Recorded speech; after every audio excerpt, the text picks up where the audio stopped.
और उनके मुखिया नीतीश कुमार, और ये कहते हैं कि ये हम स्वागत कैसे करें, कैसे करें हम इनका स्वागत, आप बताइए तो जरा। ठीक है, मैं जवाब ले लूं, फिर मैं आता हूं आपके पास।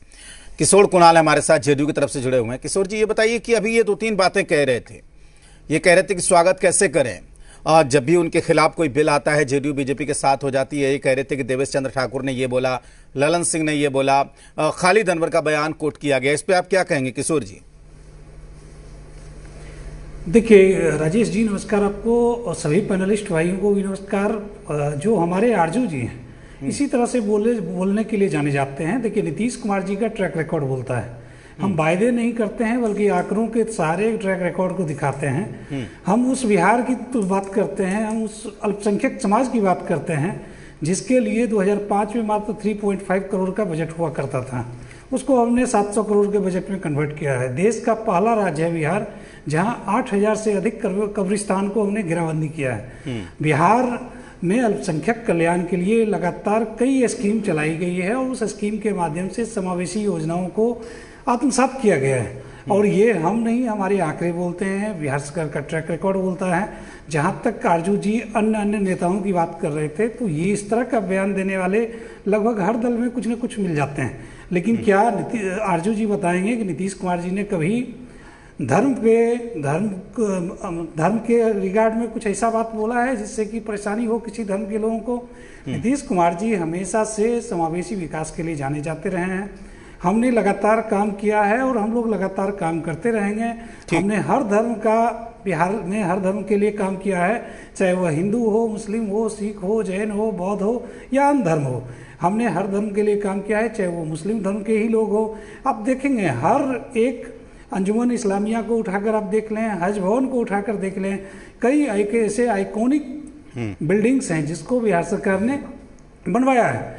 और यह समावेशी विकास का ही एक बहुत बड़ा हो सकता है, समावेशी विकास का ही एक बहुत बड़ा सिंबॉलिक आइकन हो सकता है। तो लगातार हम लोग काम करते रहे और संवाद का तो दौर चलते रहना चाहिए। हम लोग लगातार संवाद करते थे, करते हैं और करते रहेंगे। और जो इस प्रकार से ये माहौल बना रहे हैं, इन्हें जवाब देना चाहिए कि 93 में बना हुआ अल्पसंख्यक कल्याण विभाग के लिए 2005 तक इन्होंने एक अधिकारी तक नहीं किया।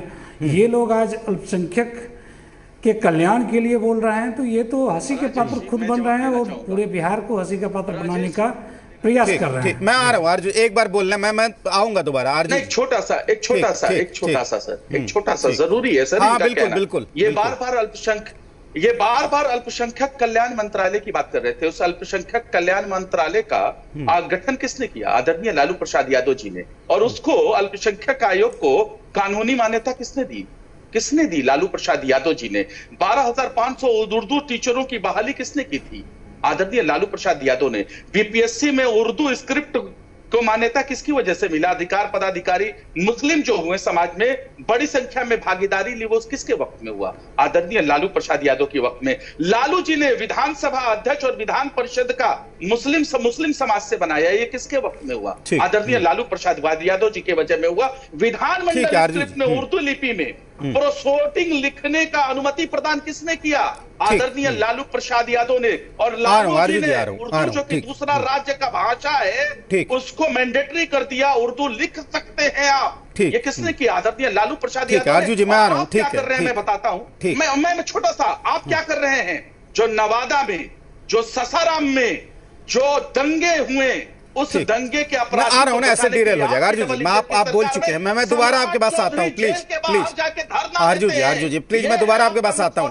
हाँ किशोर जी रिप्लाई करिए, फिर पीयूष जी के पास जाना। किशोर जी, मैं आ रहा हूं। पीयूष जी, हाँ देखिए ये अल्पसंख्यक कल्याण मंत्रालय की बात कर रहे हैं, लेकिन ये नहीं बता रहे हैं कि अल्पसंख्यक कल्याण मंत्रालय में इन्होंने अधिकारी की नियुक्ति क्यों नहीं की। ये बता रहे हैं कि हमने ये किया, लेकिन बजट साइज क्या था? 3.5 करोड़ का। आप उम्मीद कीजिए 700 करोड़ का चारा घोटाला करने वाला, 900 करोड़ का चारा घोटाला करने वाली पार्टी की सरकार में 3.5 करोड़ का बजट हो एक विभाग का। एक 17.25% आबादी वाले झूठ फैलाने आ गए। आरजू जी सुन तो लीजिए, आपने भी तो बोला ना, कई बयान कोट किए, सुन तो लीजिए। किशोर जी आपको मैं सुन रहा हूँ। की आबादी वाले जी ठीक है, अब पीयूष जी की बारी है। नहीं आरजू जी मैं आता हूँ, पीयूष जी की बारी है। देखिए एक मिनट, अभी सारे पैनलिस्ट एक बार बोल रहे हैं। पीयूष जी आरजू जी ने जितने भी तर्क रखे हैं उस पर आप क्या कहेंगे? पीयूष जी, आरजू जी सुन लीजिए।